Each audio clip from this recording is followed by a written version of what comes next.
সুপ্রিয় ভাই বোনেরা, আমি এই মুহূর্তে অবস্থান করতেছি কিশোরগঞ্জ জেলার কটিয়াদী উপজেলার আসমিতা জর্জ ইনস্টিটিউশন খেলার মাঠে। যে খেলার মাঠে কটিয়াদী উপজেলার কিশোরগঞ্জ জেলার একটি অনন্য খেলার মাঠ এবং অনন্য বিদ্যাপীঠের মাঠ, সেটি ব্রিটিশ আমলে প্রতিষ্ঠিত। বিদ্যালয়টির যেমন দেশব্যাপী সুনাম রয়েছে, এই মাঠেরও দেশব্যাপী সুনাম রয়েছে। অল্প কিছুদিন পূর্বে অষ্টকরিয়া প্রাপ্য ক্রীড়া চক্রের আয়োজনে লক্ষ টাকার প্রাইজ মানি গোল্ড কাপ এই মাঠে অনুষ্ঠিত হয়েছে, যে মাঠ দিয়ে কটিয়াদীতে সুস্থ ধারার এবং খেলাধুলার বিনোদন কেন্দ্রের মাধ্যম হিসেবে কাজ করে আমাদের এই মাঠ। এই মাঠটি কিশোরগঞ্জ জেলার ঐতিহ্যবাহী একটি মাঠ, যে মাঠে খুদে ফুটবলাররা এবং বাংলাদেশ থেকে জাতীয় দলের ফুটবলাররা এবং বিদেশির আন্তর্জাতিক খেলোয়াড়রাও, বিদেশের খেলোয়াড়রাও এই মাঠে এসে খেলাধুলা করে, ফুটবল উন্মাদনায় মেতে থাকে।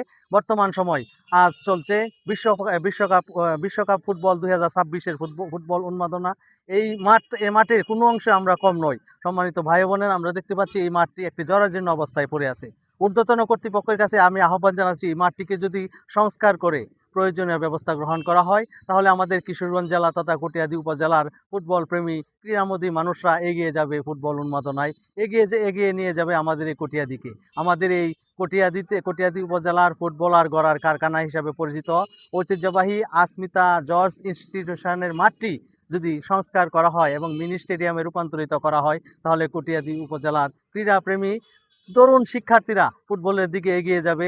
তাদের এই ফুটবল এগিয়ে গেলে বাংলাদেশের ফুটবল এগিয়ে যাবে বিশ্বব্যাপী, এমনকি বিশ্ব মঞ্চেও বাংলাদেশকে, লাল সবুজের পতাকা খ্যাত বাংলাদেশকে তা নিয়ে যেতে পারবে তরুণ ফুটবলাররা। প্রিয় ভাই বোনেরা, এই মাঠটি অত্যন্ত সুন্দর সবুজ শ্যামল প্রকৃতি আমার মন নিয়ে আছে কারি। আমরা দেখতে পাচ্ছি যে সবুজ শ্যামল প্রকৃতি ঘেরা নৈসর্গিক সৌন্দর্যের লীলাভূমির আধার আমাদের আসমিতা জর্জ ইনস্টিটিউশন মাঠ।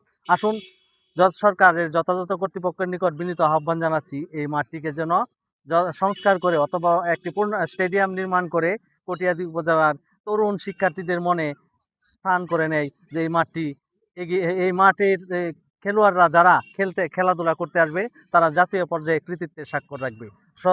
সম্মানিত ভাই বোনেরা, আমরা সরকারের ঊর্ধ্বতন কর্তৃপক্ষের কাছে আহ্বান জানাচ্ছি, এই মাঠটিকে যদি একটা স্টেডিয়ামে রূপান্তরিত করা হয়, তাহলে আমাদের এই এলাকার ক্রীড়া এগিয়ে যাবে, আমাদের এলাকার তরুণ শিক্ষার্থীরা বিভিন্ন খেলাধুলায় মগ্ন থাকতে পারবে, দেশকে এগিয়ে নিয়ে যেতে পারবে। সরকারের ঊর্ধ্বতন কর্তৃপক্ষের কাছে আহ্বান জানাচ্ছি, অবহেলা নয়, কালক্ষেপণ নয়,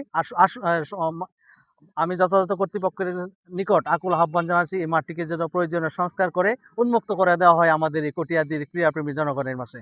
আসুন, আমরা সবাই প্রতিদিন একটি করে ভালো কাজ করি, আমাদের এই দেশকে এগিয়ে নিয়ে যাই। আপনি হাত বাড়ালে যে এগিয়ে যাবে দেশ, আপনি হাত বাড়ালে এগিয়ে যাবে আমাদের এই সুজলা সুফলা শস্য শ্যামলা অনিন্দ্য সুন্দর বাংলাদেশ। ধন্যবাদ।